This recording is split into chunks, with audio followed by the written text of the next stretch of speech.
Welcome back. This is K24 This Morning. Of course, another edition of Health and Wellness coming your way right here on K24. My name is Shiko Kaitani. Now, World Prematurity Day is observed every year on the 17th of November to raise awareness of preterm birth, the concerns of preterm babies and their families. Approximately 15 million babies are born preterm each year, meaning 1 out of 10 of all babies.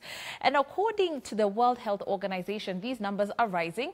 And so we're asking, why is it important to continue to create awareness? What are also some of the risks that are involved? Let's learn a little bit about these precious totals and how we can continue to support these families. Joining me are two ladies who are definitely at the forefront of this campaign. We've got Ruby Kimondo, who is here, the founder of Preemie Love Foundation that supports moms of preterm babies. We also do have Muthoni, who is a mom of a preterm baby. Ladies, karibuni sana. Thank you. Okay, so let me start off with you, Purity, because you are currently living, you've seen it for yourself pretty much. You are mama to Ray. Yeah, Raymond. He's turning 9 months, I believe. Yeah. Okay, so well done for making it this far. First of all, can you tell us a little bit about your journey? Thank you. Okay, the journey has not been that easy. It all started with the challenges right from the birth. Yeah. And then with time, after interacting with other moms who have gone through the same, Yeah. you get encouraged and gain the enough strength to go on. Okay.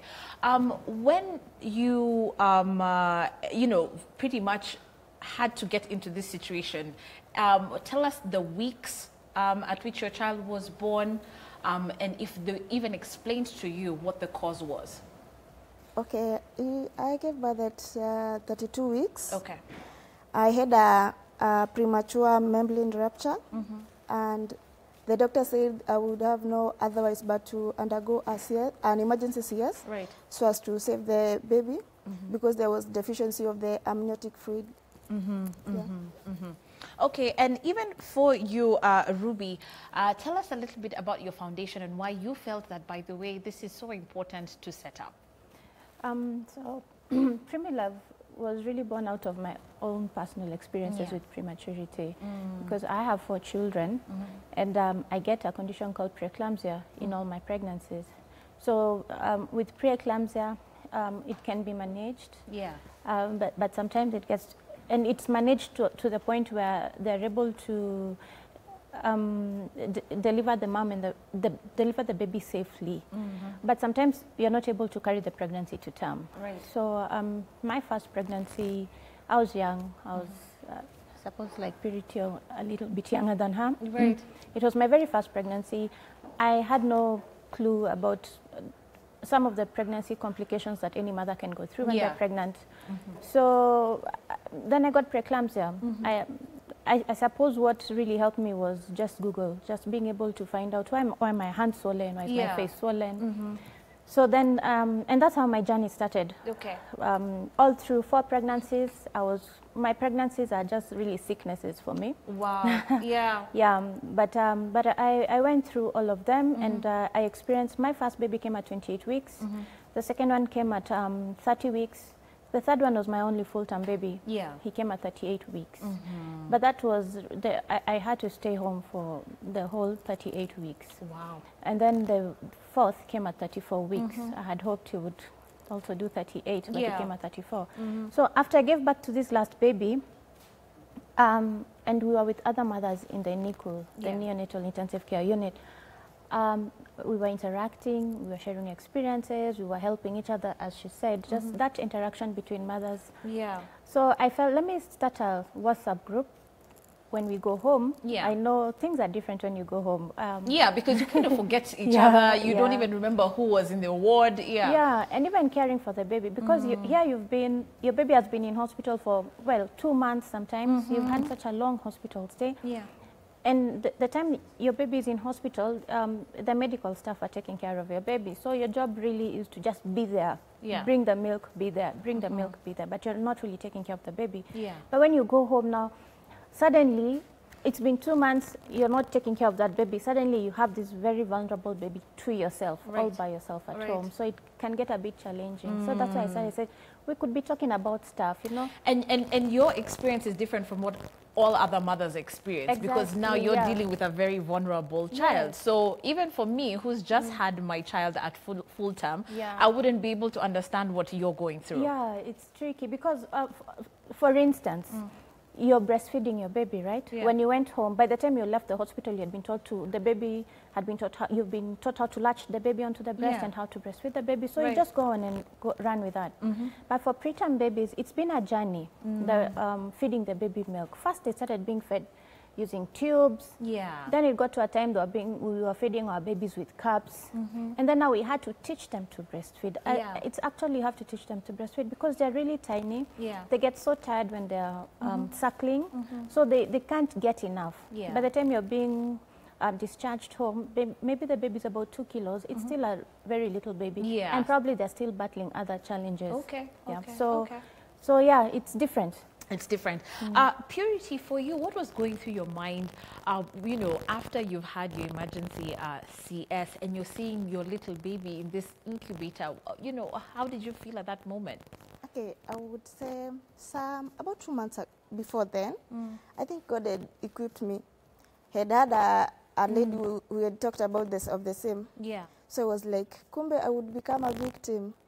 And when we was in the hospital, the doctors give advice, and they would make sure that you get everything, that anything you need, like you want to know, they explain to you, and you feel very equipped to handle the baby and do everything.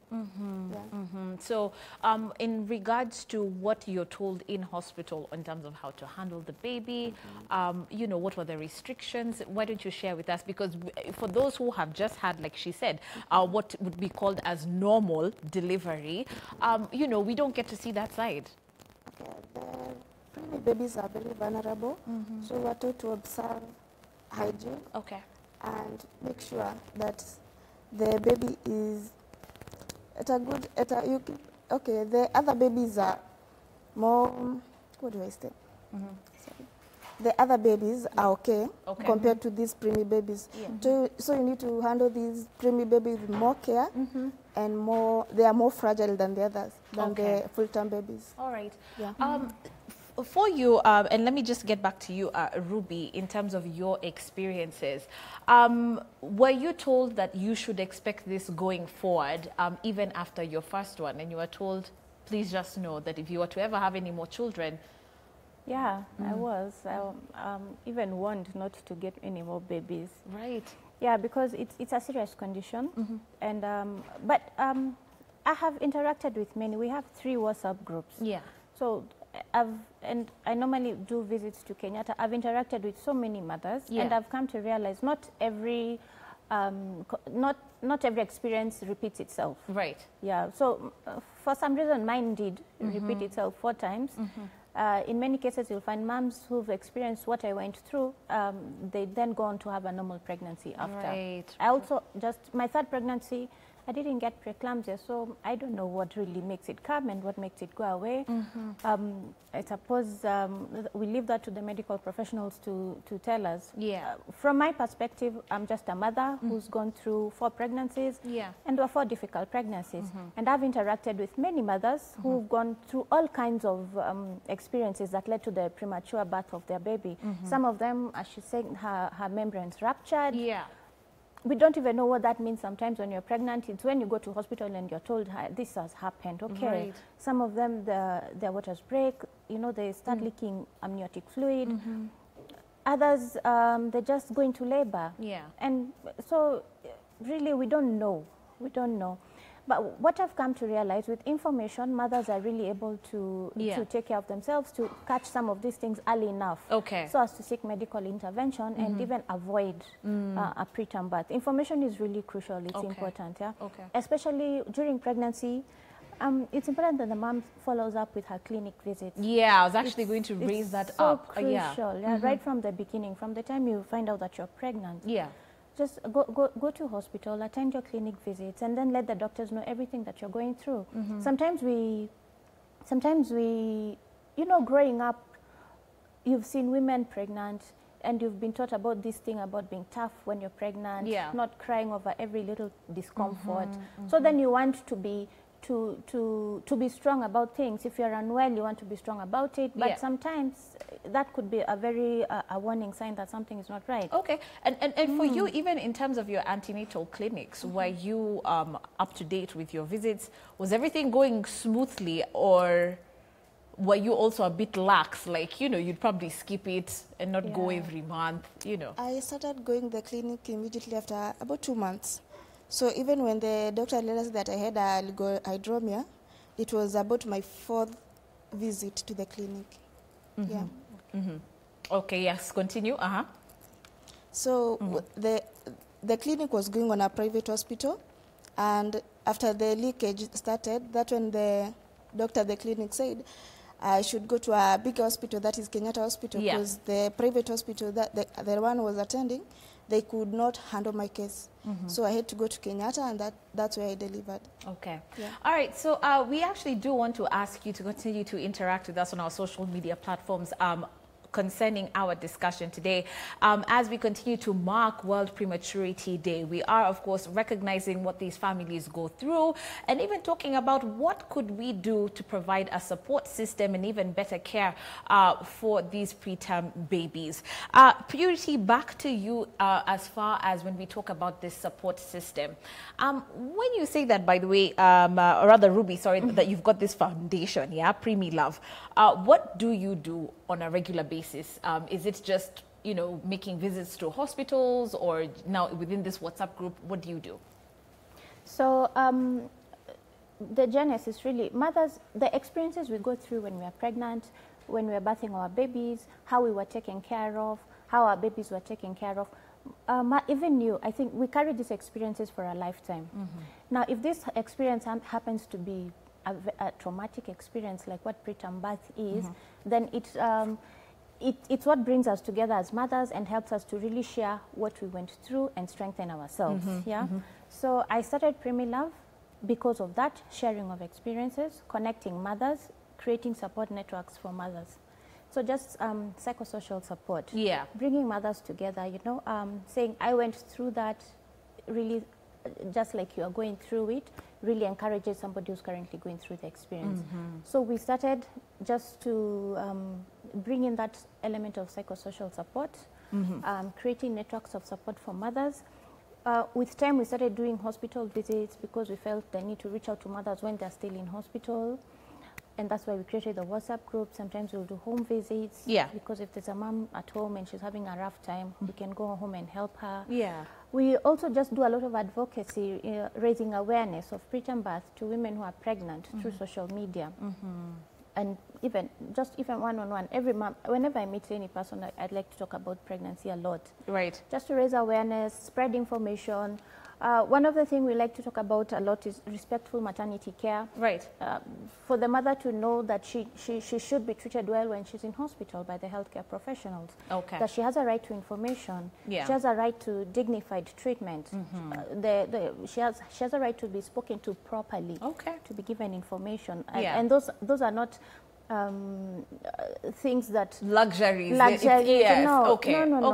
Whatever hospital you are in, you have a right to respectful care. All right. So Ruby, we'll continue that in just a second. But for now, let's get over to Dr. Ignatius Kibe, gynecologist from St. Mary's Hospital, who I understand is on the line with us. Good morning, Dr. Kibe. Can you hear me? I can hear you. Good morning. Good morning. Thank you so much for taking time to speak to us today. It is a surprise, yes. Asante sana. Asante sana. Okay, so as we continue to mark World Prematurity Day, I think my first question to you would be some of the risk factors involved when we talk about preterm babies. Can you tell us anything about that? Yes, please. Initially, let me mention that when a lady becomes pregnant, the responsibility fully falls on her antenatal clinic and the staff, and that is the midwife, the obs and gyne doctor, and This is in accordance with our culture, first of all. And number two, there is the United Nations Patients Charter. So this pregnant woman should be taken care of with the utmost care because, of course, there are more than one. She's carrying a baby. Now, reasons for premature babies, one of them is when there isn't sufficient of the amniotic fluid. When the amniotic fluid, that is the fluid which the baby is bathing in. Do we have enough or do we have excess? We must balance the amniotic fluid, the fluid that is in the uterus of the pregnant mother. Number two, we have found in Africa, and it's not to slight our people, there is a lot of nutritional dietetics and nutritional imbalance. You find if we don't have sufficient of iron, if we don't have sufficient of zinc, selenium, and several, even cobalt, if we don't have sufficient of vitamins and minerals, trace elements, then there is a chance that the baby could be born premature.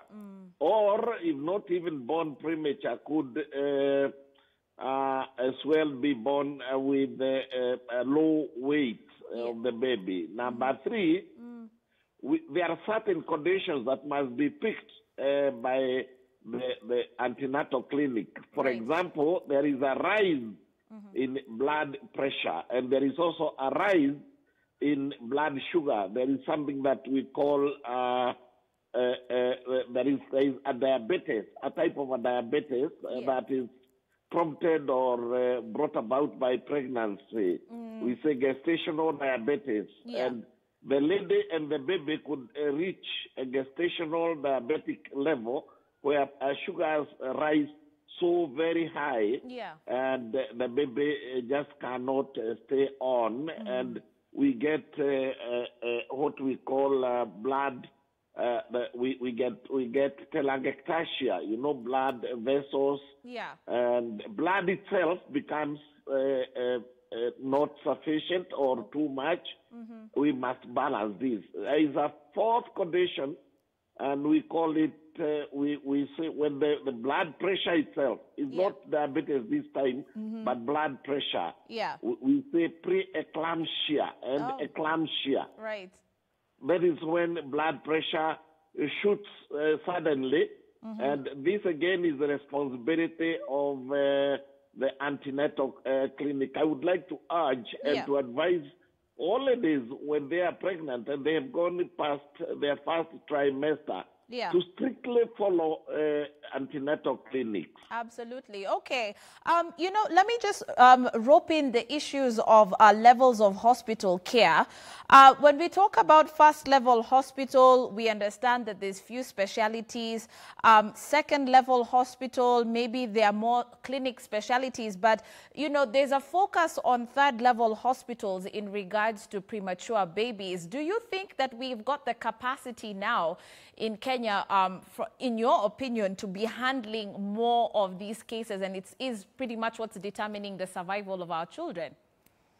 Well, my take at that is that Kenya, when compared with its contemporaries, countries that are at the level of Kenya in the world, because of course there is a big difference between first world and our world, and on maternal and child care. I think Kenya is doing pretty well. I think we have sufficient of trained midwives and nurses. We have sufficient of trained doctors, obstetricians. The only problem, our biggest problem is the care, the responsibility, the level of our people, the response to, for example, a question that the pregnant lady asks.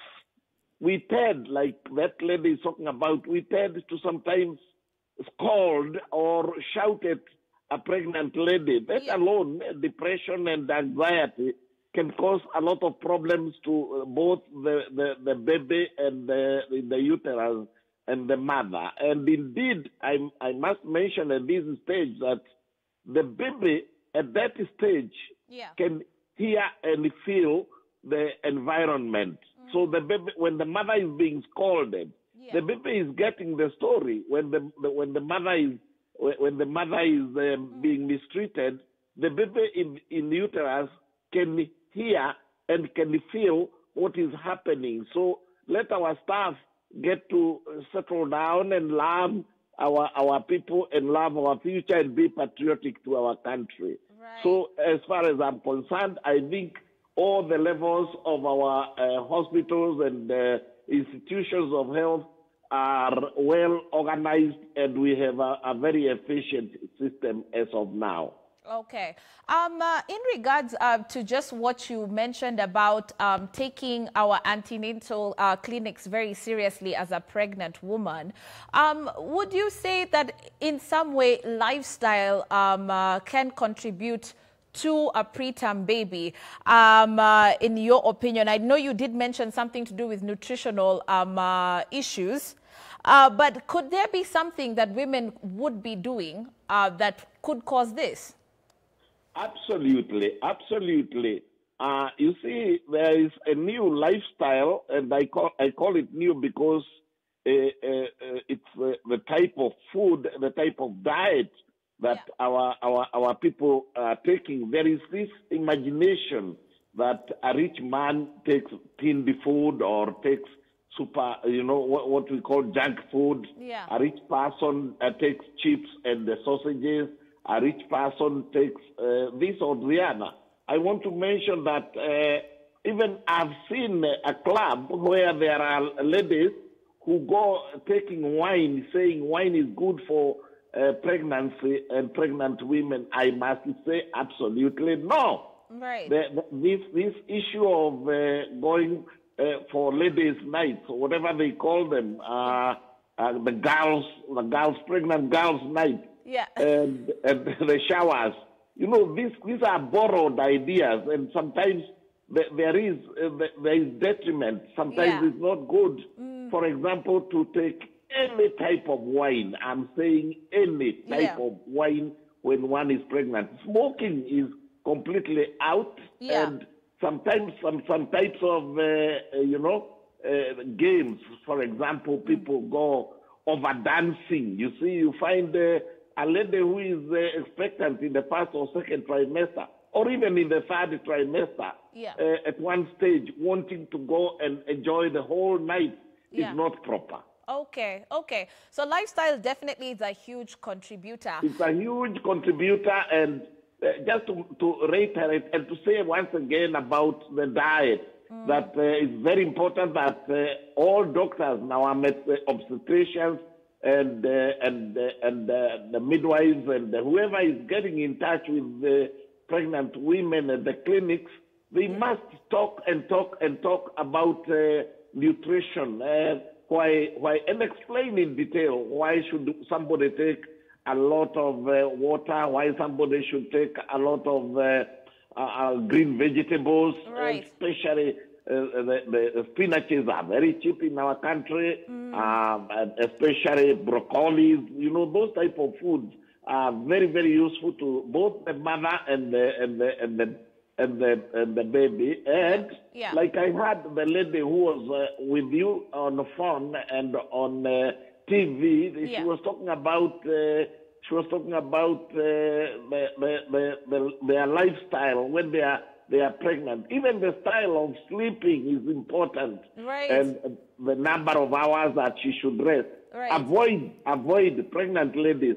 Please avoid excessive of dancing on the jumping around in moginis. It's not proper, and let our doctors also follow with ultrasound scans, and right. The doctors should also follow with taking a full hemogram every time they get a chance. Let us also watch the kidney, because sometimes you find the ladies, lower limbs, the legs are swollen, and sometimes it may be because there is an involvement of the heart and the kidney. It's very important that there is a comprehensive and complete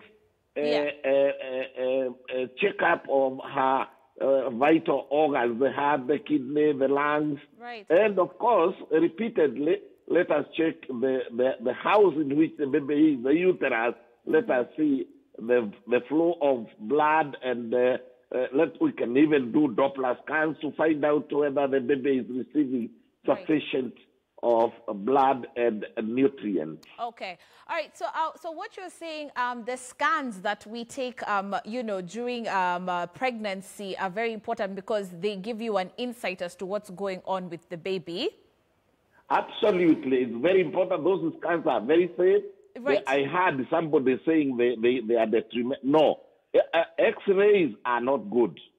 Because the X-rays are contraindicated in pregnancy. Okay. But ultrasounds are safe, and they should start the ultrasound as early as possible. It's not waiting for clinic days to start after the first or second trimester. Right. It should be as early as the lady knows that she's pregnant.